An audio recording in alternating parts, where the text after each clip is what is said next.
केवट जी बोले, राम जी आपकी सौगंध लेता हूं, आपके पूज्य पिताजी की सौगंध लेता हूं, मैं कुछ नहीं मांगूंगा, ऐसे ही उतार के चला आऊंगा।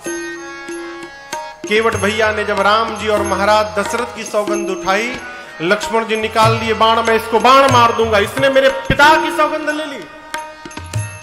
केवट जी बोले, बहुत सुंदर है, बड़ा भाई मांग रहा है और छोटा भाई बाण निकाल के डरा रहा है, आप मार देंगे, मार दीजिए। प्रभु लक्ष्मण जी बाण निकाल के खड़े हैं। बरुती रमारहु लखानु पै, जब लगे न पाय पखारी हाँ। बरुती रमारहु लखानु पै, जब लगे न पाय पखारी हाँ, तब लगी न तुलसी दास नाथ, कृपाल पार उतारी हो, कृपाल पार उतारी हो, कृपाल पार उतारी हो, कृपाल पार उतारी हो। केवट जी बोले, प्रभु लक्ष्मण जी बाण दिखा रहे हैं, मारने के लिए मार दें, मरना स्वीकार है, परंतु जब तक पांव नहीं धोऊंगा तब तक आपको नाव में मैं बिठाने वाला नहीं हूं। लक्ष्मण जी तुरंत मारिए। क्यों? मैंने सुना है मरते समय आपके भैया का नाम आ जाए तो जीव का उद्धार हो जाता है। आप मुझे बाण मारेंगे, ये केवट मरेगा तो राम जी का नाम नहीं, साक्षात राम जी ही सामने खड़े रहेंगे। ऐसी मृत्यु किसी को नहीं मिलेगी, तुरंत मारिए मुझे। लक्ष्मण जी देखिए तो बड़ा ज्ञानी है। लक्ष्मण जी ने बाण पीछे रख लिया। केवट जी कहते, प्रभु मरना स्वीकार है, परंतु जब तक पांव नहीं धोऊंगा मैं गंगा के उस पार नहीं ले जाऊंगा। केवट जी की इन वचनों को सुनने के बाद भगवान मुस्कुरा पड़े। बाबा कहते हैं, सुनी केवट के बैन प्रेम लपेटे अट पटे, बिहसे करुणा चितई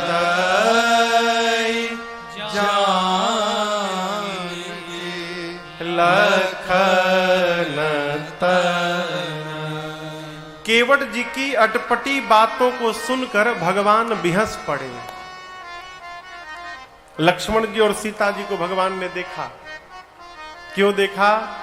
सीता जी से मानो देखकर राम जी कहना चाहते हैं, सीता जी एक बार मेरा पांव आपके पिताजी ने धोया तो आपके पिताजी ने पांव धोया तो आपको दिया बदले में, लेकिन आपके सामने आज केवट फ्री में धोएगा, मुझे कुछ देने वाला नहीं है, ऐसे ही धो के ले जाएगा। भगवान के दाहिने पांव की सेवा लक्ष्मण जी करते थे, बाएं पांव की सेवा सीता जी करती थी, और दोनों एक दूसरे को छूने नहीं देते थे। भगवान कहते हैं कि जिन पांव की सेवा आप दोनों करते थे, आप दोनों के सामने उन दोनों पांव की सेवा केवट जी करने वाले हैं और आप दोनों मूक दर्शक रहेंगे। आज आप दोनों कुछ बोल नहीं सकते हैं। भगवान मुस्कुराने लगे।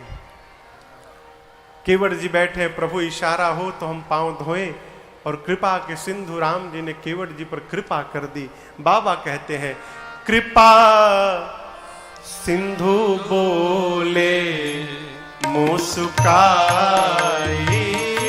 कृपा सिंधु बोले मुस्काई, सोई करु जेहि तव नाव न जाई, सोई करु जेहि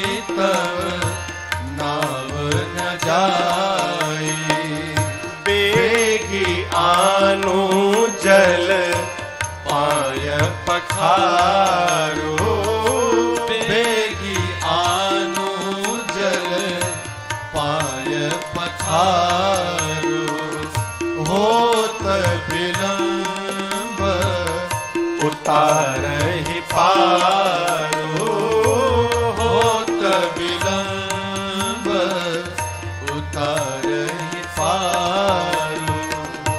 प्रभु ने केवट जी से कहा, केवट जी विलंब हो रहा है, शीघ्र जल लाइए, पांव पखारिए और हम लोगों को गंगा के उस पार पहुंचाइए। यहां एक बड़ा अद्भुत दृश्य। केवट जी बोले, प्रभु गंवार हूं लेकिन इतना भी गंवार नहीं हूं। एक बात मैं भी जानता हूं कि कोई भी अच्छा काम, शुभ कार्य अकेले नहीं करना चाहिए, पूरे परिवार के साथ करना चाहिए। यदि आज्ञा मिल जाते तो पत्नी बच्चों को बुला लाता।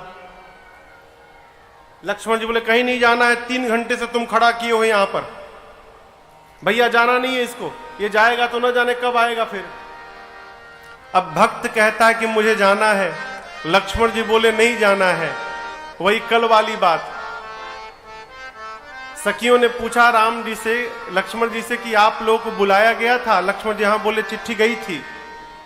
राम जी से पूछा गया, राम जी बोले नहीं गई थी। तो सखियों से राम जी बोले नहीं गई थी, और लक्ष्मण जी से बोले नहीं गई थी।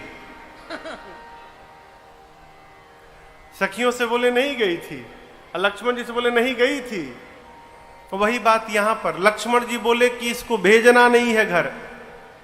अब भगत बोल रहा है प्रभु घर जाना है। राम जी बोले नहीं जाना है, लक्ष्मण बोले नहीं जाना है। केवट से बोले चुप, नहीं जाना है। कैसे जाना है इसका उल्लेख गोस्वामी जी ने कवितावली जी में किया। कैसे? अरे प्रभु रुख पाई के केवट जी दौड़े हैं और बोलाई बालक घर। रुख यानी इशारा, आंख का इशारा। लक्ष्मण जी से राम जी बोले नहीं भेजना है इसको, और केवट जी को इशारा किए भागो। जैसे केवट जी भगवान का रुख पाए दौड़े हैं गांव की ओर, जाकर पत्नी बच्चों को बुलाया, बोले नदी के किनारे जाओ, 2 राजकुमार हैं जो सांवले वाले हैं, उनके पास जाना, गोरके के पास मत जाना, बहुत डेंजर है, हर बात में बाण निकाल लेता है मारने के लिए। गोरे वाले को छोड़कर सांवले वाले के पास जाना, और प्रणाम करके चारों ओर से घेर कर बैठ जाना। पत्नी ने पूछा ये घेराबंदी क्यों करना है जी? केवट जी बोले 3 घंटा से खड़ा किया हूं और 3 घंटा करना है अभी। केवट जी का पूरा परिवार आया, बंदी के चरण चहु दिशि बैठे घेरी घेरी। केवट जी का परिवार भगवान को घेर के बैठ गया। केवट भैया छोटा सा कठौता लाए, चाहते तो बड़ा ले सकते थे, लेकिन छोटा इसलिए लिए कि एक बार में एक ही पांव आएगा, तो दूसरे पांव को धोने के लिए फिर से जल लाऊंगा तो समय निकलेगा, राम जी उतना अधिक यहां खड़े रहेंगे। अरे छोटो सो कठौता भरी, कठौता समझते हैं ना, लकड़ी का एक बर्तन होता है थाली जैसा, कठौता कहते हैं उसको। छोटो सो कठौता भरी आनी पानी गंगा जू को, ए जी धोई पाय पियत पुनीत बारी फेरी फेरी। लाए जल, दाहिना पांव रखे, रगड़ के धोए, पूरा पी गए। बोले प्रभु बायां बाकी है, अभी रुकिए फिर से ले आता हूं। फिर जल लाए, बायां धोए। अब देखिए बायां पांव धोने के बाद निकाल नहीं रहे हैं। राम जी बोले क्या हुआ केवट जी? बोले प्रभु एक भूल हो गई, दाहिना पांव धोया था, आपने फिर नीचे रख दिया, फिर धूल लग गया उसमें।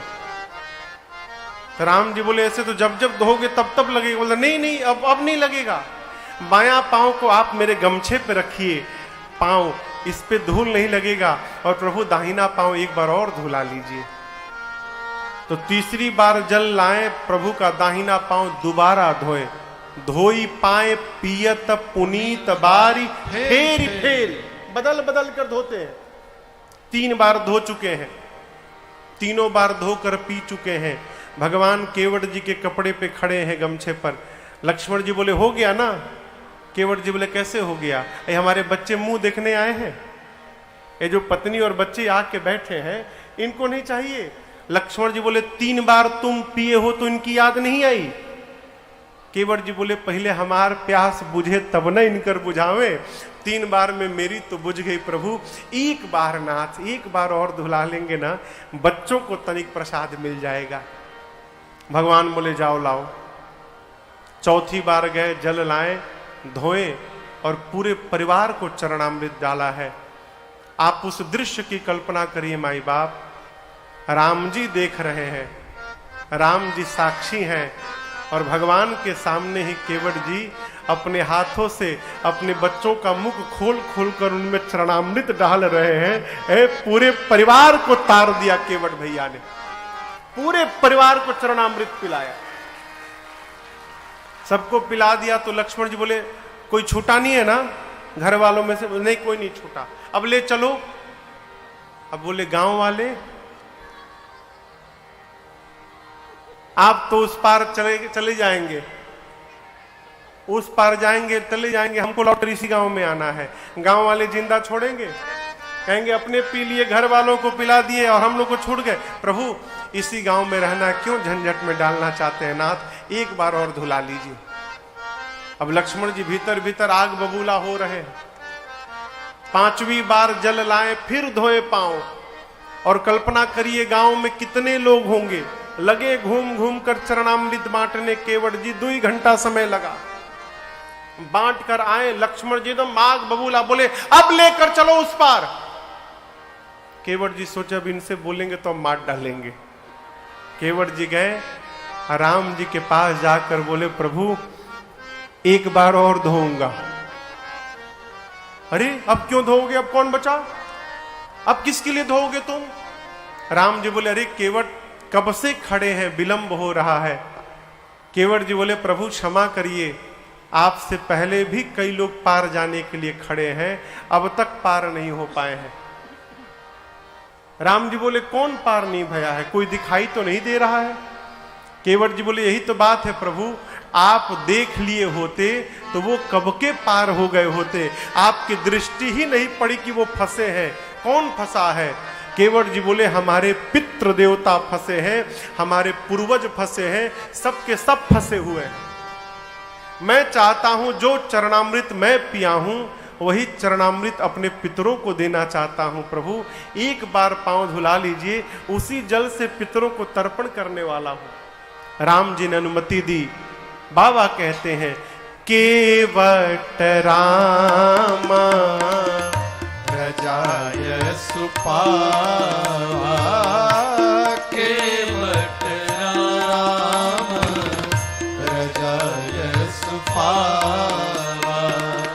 पानी कठवता भरी ले आवा, पानी कठवता भरी ले आवा।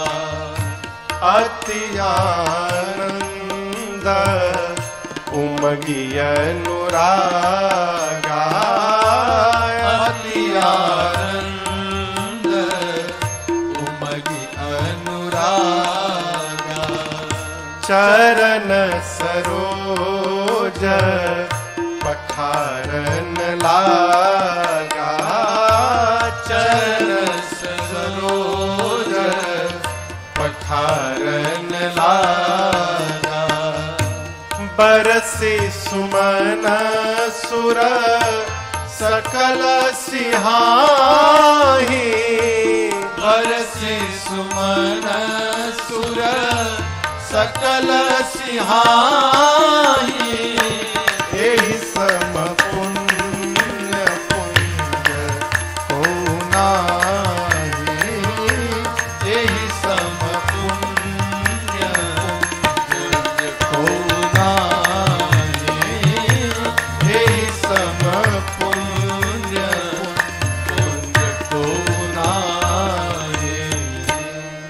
केवट जी प्रभु की आज्ञा मिलते ही जल लेकर आए और पितरों को तर्पण देना है, ऐसा भाव लेकर अति आनंद, अति उमंग और अति अनुराग के साथ प्रभु के चरणों को पखारना प्रारंभ किए।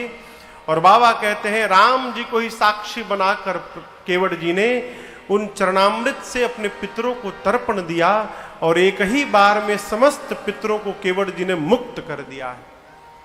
देवता आकाश से केवट जी पर पुष्प की वर्षा करते हैं।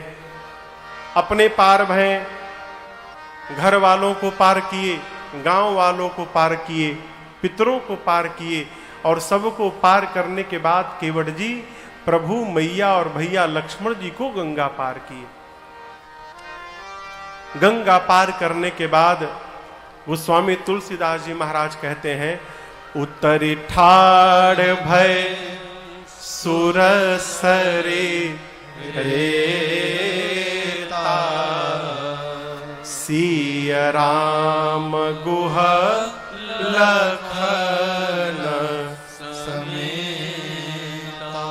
सबसे पहले गंगा पार करने के बाद मेरी मां सीता जी उतरी हैं, उसके बाद राम जी उतरे हैं, फिर निषाद राज गुह उतरे हैं, निषाद राज गुह के उतरने के बाद लक्ष्मण जी उतरे हैं और सबके उतरने के बाद सबसे अंत में केवट उतरी